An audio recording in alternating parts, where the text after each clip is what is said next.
Nous leur avons proposé de réagir à des images de notre monde dont ils se méfient tant. Nous leur avons montré le pire et le meilleur. À l'heure où le soleil était le plus haut, ils nous ont invités à nous réunir dans la case des hommes, interdite aux femmes. Vous aviez déjà vu ces images? Non, jamais. Est-ce que vous saviez que l'homme blanc était allé sur la Lune? Oui, on en a entendu parler. Mais pourquoi vous êtes allé là-bas? Qu'est-ce que vous êtes allé chercher là-bas? Quel intérêt pour les humains d'aller là-bas? Et qu'est-ce que ça vous fait? Quelle impression ça vous fait qu'un homme ait pu marcher sur la Lune? Nous, ça nous inquiète. La Lune a été créée pour être loin de la Terre, pour ne pas qu'on y touche. La Lune est là pour nous éclairer la nuit. Autrefois, il n'y avait pas autant d'éclipses. Vous avez dû la déranger. Nous, ici, on a remarqué des changements. On a de plus en plus chaud. Il y a moins d'air frais qu'avant. Avec votre technologie, vous allez tuer la Lune. Ça, ce sont nos jardins. C'est le jardin à la française. Qu'est-ce que vous pensez de ce jardin-là, vous qui êtes habitué à votre forêt? Ce n'est pas bien ce que vous faites à vos plantes. Vous leur faites mal en les taillant comme ça. Pour nous, les plantes ont un esprit. On n'a pas le droit de les traiter comme ça. Tailler un arbre, c'est le faire souffrir. Nous, quand on doit les arracher pour faire une plantation de manioc, on a de la peine. Ces plantes que vous coupez et cisaillez, si vous ne les arrosiez pas, elles mourraient certainement. Vous savez ce que c'est, ça? C'est la neige. Dans les pays froids, tombent des morceaux blancs, très glacés, et après les hommes glissent dessus.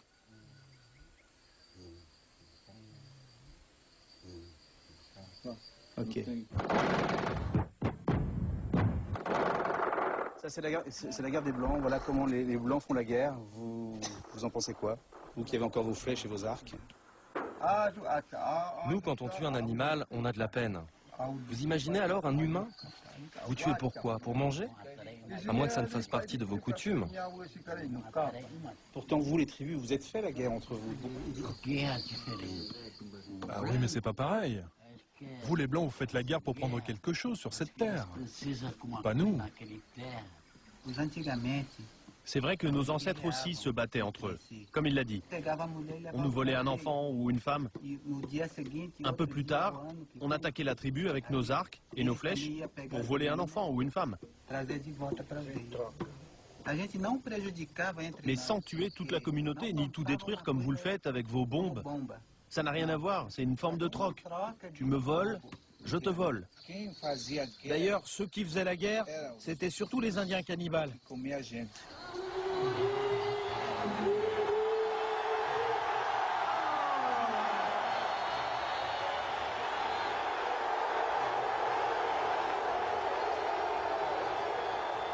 connaissez, lui? Le chef, il le connaît? Non, on ne le connaît pas. Zidane, c'est un joueur français qui est un des plus grands joueurs de foot au monde. Je voulais savoir si Zidane allait jusque dans vos tribus. Ben non. Et vous le connaissez, lui?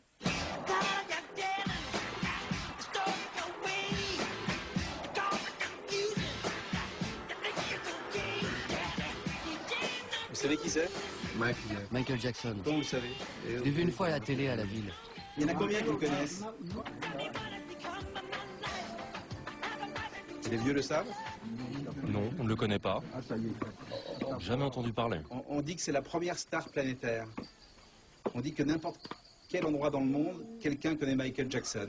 Donc même dans votre tribu, les jeunes le connaissent.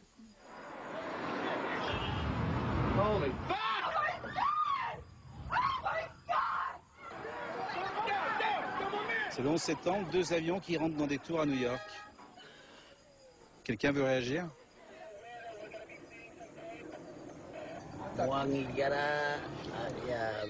C'est comme les mauvais sorciers chez nous. Ces gens n'ont de pitié pour personne. Les gens qui ont fait ça n'ont pas de cœur. Ils ne savent même pas qui ils tuent. Voilà, c'est ce qu'on fait de nos personnes âgées. Très souvent, en France, lorsque les personnes sont trop âgées, on les met dans des hospices, dans des maisons, sans leur famille, sans leurs enfants. Qu'est-ce que vous faites de vos vieux, vous? Pour nous, nos vieux sont sacrés. Nous nous occupons beaucoup d'eux. Nous ne les abandonnons jamais. Ce sont nos ancêtres, nous les accompagnons. On les soigne jusqu'au bout. Il n'y a pas d'endroit pour les vieux ici. La famille s'en occupe jusqu'à la fin. Nous devons nous rappeler de tout ce qu'ils ont fait pour nous, de la naissance jusqu'à notre vie d'adulte. Ces images me rendent triste. Ça n'arriverait jamais chez nous.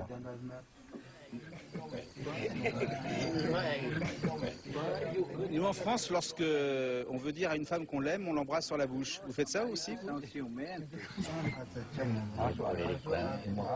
Chez nous, jamais on ne s'embrasse sur la bouche.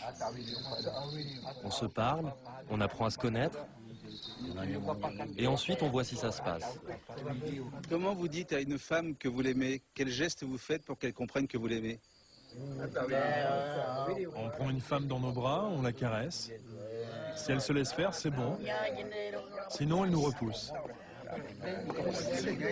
En Occident, nous, on a été obligés d'inventer ce médicament pour pas avoir d'enfants. Vous connaissez ça? Nous n'avons pas besoin de prendre de médicaments. Nous avons ce qu'il faut dans la forêt. Nous avons même des plantes qui permettent d'avorter en tout début de grossesse. Dans une partie du monde, les femmes sont habillées comme ça.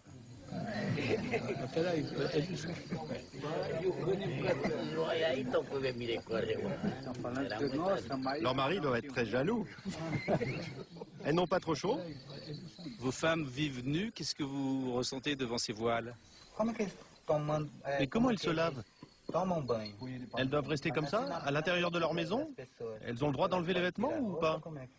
Après tout, si c'est leur culture.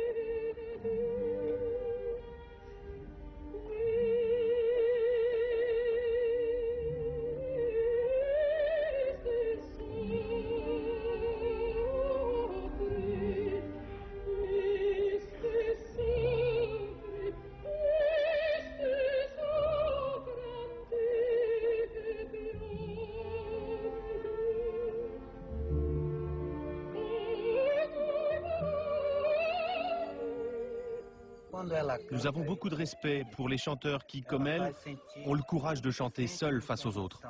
Quand le public écoute, il ressent cette solitude. Et les jeunes guerriers, qu'est-ce qu'ils en pensent de la calasse? Il y en a un qui répond? Moi, je vais parler au nom des jeunes. Cette musique, ce n'est pas notre culture. On ne sait pas ce qu'elle signifie. Nous, on ne peut que regarder et écouter. Mais elle nous touche. Je trouve ça bouleversant. Sans la comprendre, on sent qu'il y a quelque chose de sacré. Je vous vois tous très beaux avec vos coutumes, avec vos rites. Est-ce que vous n'avez pas peur, lorsque vous voyez ces images du monde, d'être mangé par ce monde, d'être englouti par ce monde? Bien sûr que nous sommes très inquiets. D'ailleurs, si on vous a permis de nous filmer, c'est pour que vous montriez aux Blancs qui nous sommes. Nous sommes très angoissés pour l'avenir de nos enfants. Mais quelle sera leur vie? On sent la pression de l'homme blanc qui monte tout autour de nous et de notre forêt. Et que vous le vouliez ou non, nous résisterons. Et nous nous battrons pour que vous ne souilliez pas notre terre.